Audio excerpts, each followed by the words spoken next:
Bonjour à vous, chers choisis de Jésus.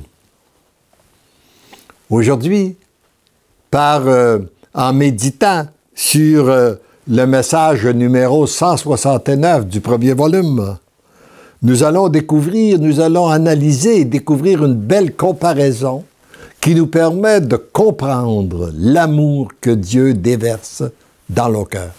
Comprendre davantage l'amour de Dieu, notre Père. Mon tout petit, continue à accueillir l'amour que je déverse continuellement dans ton cœur.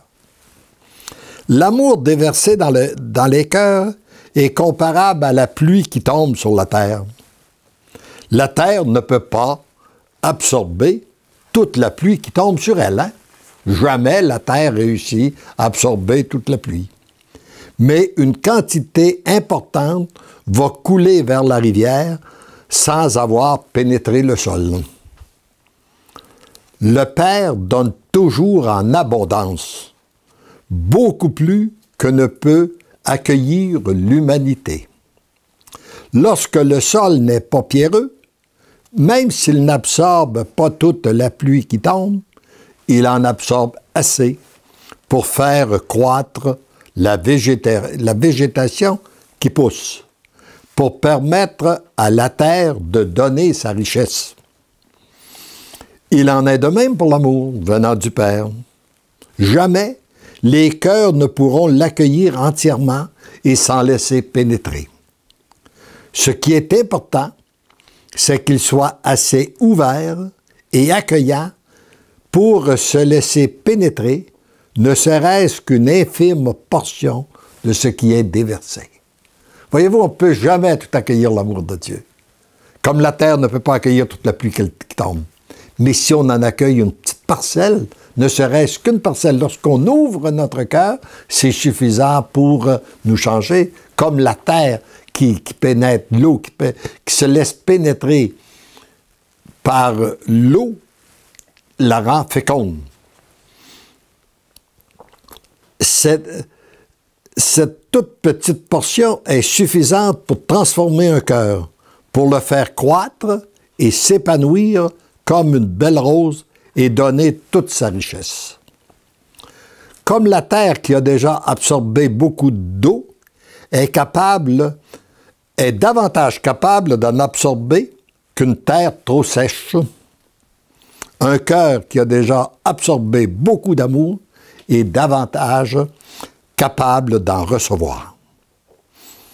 Donc, n'ayez donc aucune crainte d'accueillir l'amour, tant celui qui est donné en direct que celui qui vient des autres.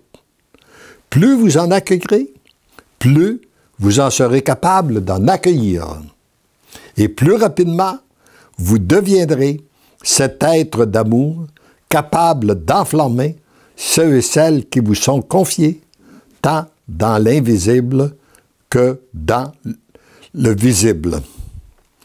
Plus rapidement, vous donnerez vos oui à l'amour, plus rapidement, vous deviendrez l'amour, et plus rapidement, vous donnerez l'amour. Vous devenez l'amour, tu deviens l'amour, je vous aime, je t'aime. Alors vous voyez, le chemin est facile, c'est notre oui. C'est notre oui total, inconditionnel et irrévocable à Dieu, qui ouvre notre cœur et qui nous permet d'accueillir son amour. Et plus on va en accueillir, plus notre cœur se dilate, plus on va être capable de l'accueillir. C'est ce qui fait que nous n'avons plus à nous préoccuper du futur, mais nous devons nous en réjouir, parce qu'en accueillant l'amour à l'instant même, eh bien, l'instant qui vient, mon cœur est plus ouvert, je vais être capable d'en accueillir davantage. Aujourd'hui, parce que j'accueille son amour, demain, je pourrai en accueillir davantage. Et ainsi de suite, demain, après-demain, et il en est de même. Et il semble que ça va être comme ça pendant toute l'éternité. Plus on va accueillir son amour, plus nous allons en recevoir. Heureux sommes-nous d'être sur cette voie et de découvrir le véritable amour de notre Dieu. Amen.